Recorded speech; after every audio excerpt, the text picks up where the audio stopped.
Հաջողությունը ավարտվում է, անհաջողությունը սկսվում։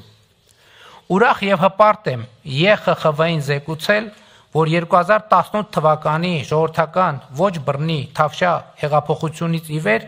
իշխանությունը Հայաստանում որևէ ընտրություն կեղծելու փորձ անգամ չի արել։ Այս ընթացքում տեղի են ունեցել 2 խորհրդարանական ընտրություններ եւ թիմ ընտրություններ Հայաստանի բոլոր համայնքներում, որոշ տեղերում նույնիսկ 2 անգամ։ 2018 եւ 2021 թվականների համապետական խորհրդարանական ընտրությունները միջազգային հանրության կողմից գնահատվել են որպես ազատ մրցակցային ժողովրդավարական չափանիշներին համապատասխանող, ինչը ըստ էության մեր պատմության մեջ աննախադեպ էր։ Թիմ որևէ ընտրությունների արդյունքների հետ կապված բողոքի ակցիաներ չեն եղել։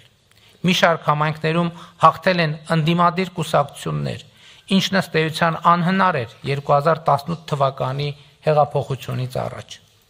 Հայաստանի քաղաքական կյանքից վերացել է յետընտրական պրոցես հասկացությունը,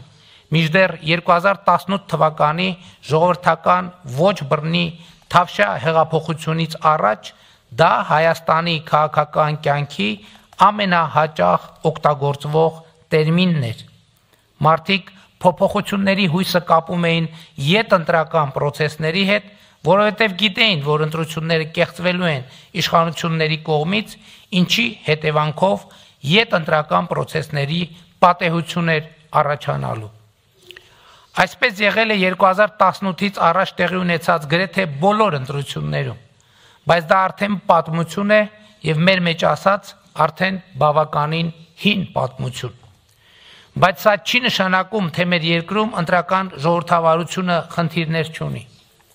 Հայաստանում որոշ ուժերի կողմից ընտրակաշառքի պրակտիկան շարունակում է կիրառվել։